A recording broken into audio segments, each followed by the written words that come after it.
Okay, magandang araw sa ating lahat.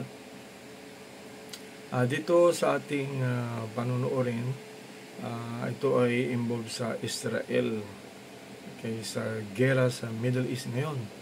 Okay, tingnan natin ito ha.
Alright, so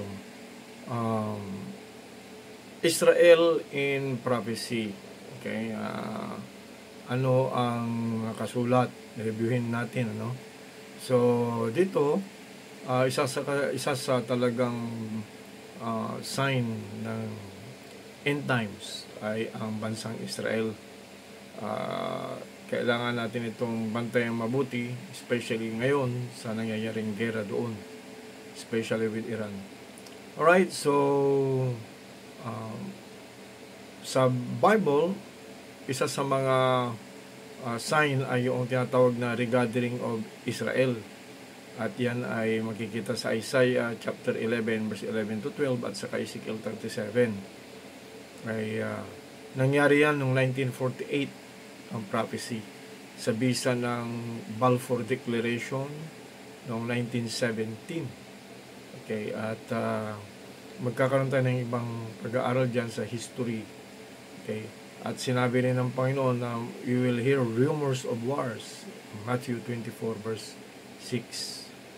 At yung conflict dyan, okay, sabi sa Zechariah 12 verse 2 to 3, behold, I will make Jerusalem a cup of trembling unto all people run about, and in that day will I make Jerusalem a burdensome stone for all people. Sa pa-advance na teknolohiya ng Israel ngayon, nangangatog ang mga kaaway. Right? At hindi pa kasama dito in play itong Russia, no? Gog and Magog. Pag nakita na natin ito na naging part ng interplay dito sa Middle East War, ay talaga makikita ni malapit na. Okay, and that will culminate yung tinatawag na Armageddon. Okay, itong message na ito ay sharing na ito, hindi tungkol sa upang tayo ay matakot, but para bantayan ang yung tinatawag na second coming, which is our blessed hope. Okay, so what to watch? Makikita natin continuous ang unrest at saka conflict around Israel. Tayo bilang mga Kristiyano ay mga spiritual Israeli. At kung paano ang Israel ay physical Israel ay naghahanda sa gera, dapat tayo rin ng mga Kristiyano ay naghahanda sa spiritual warfare. Okay, spiritual war. At we need to really pray with all our hearts at be vigilant, no? So unti-unti makikita natin yung prophecy na nangyayari that there will be rise of global coalition, okay, yung tinatawag na anti-Semitism. So lalo na nakakit na ito sa United Nations, no? Parang bias ang United Nations. Almost everyone is against Israel. Okay, doon sa maraming bansa. Now, ano ang purpose noon? Siguro makita natin para ma-agitate, no? This will lead to the agitation at to wear out the saints of God, to wear out the nation of Israel. And then later on ay baka pipirma na ang susunod na Prime Minister ng Israel. I don't think na si Netanyahu ang Prime Minister na pipirma doon.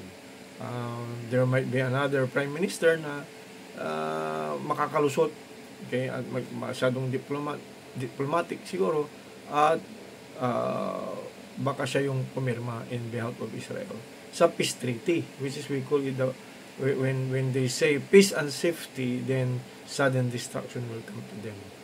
Okay, so ito yung mga dapat bantayan, increased conflict and unrest in Israel. That's why we need to pray for Israel. A period of false peace, ito yung magkakaroon ng peace treaty that will lead to the rebuilding of the third temple. Alam natin sa Bible na at the middle of the 7 years, i-break ng kaaway, i-break ng Antichrist yung kanyang peace treaty with Israel. Bagamat tayo, alam natin, wala tayong magawa na the enemy is trying to deceive the nation of Israel, because ang vulnerability ng Israel is to build the temple. Alright? So, this leader will be seducing at saka deceiving Israel. So, also, because we are Christians, yung experience ng Israel, we might experience it, persecution. Okay, in a global magnitude. Okay, so there will be tribulations, right? And there will be tribulations and widespread disaster, abomination of desolation. Ito yung mga pwedeng mangyari, sa Daniel chapter 9 verse 27. And then that will lead to the battle of Armageddon, right? And then the millennial reign of Christ, and then the final judgment, okay, and the new creation of the world. Alright, so I'm developing a subject on tribulation period, okay, before and after. Okay, ito ay iti-take up natin sa mga susunod. Okay, with that, God bless you. Alright, at bigay lang muna ako ng snapshots ng pwedeng mangyari, okay, sa mga susunod na panahon. God bless.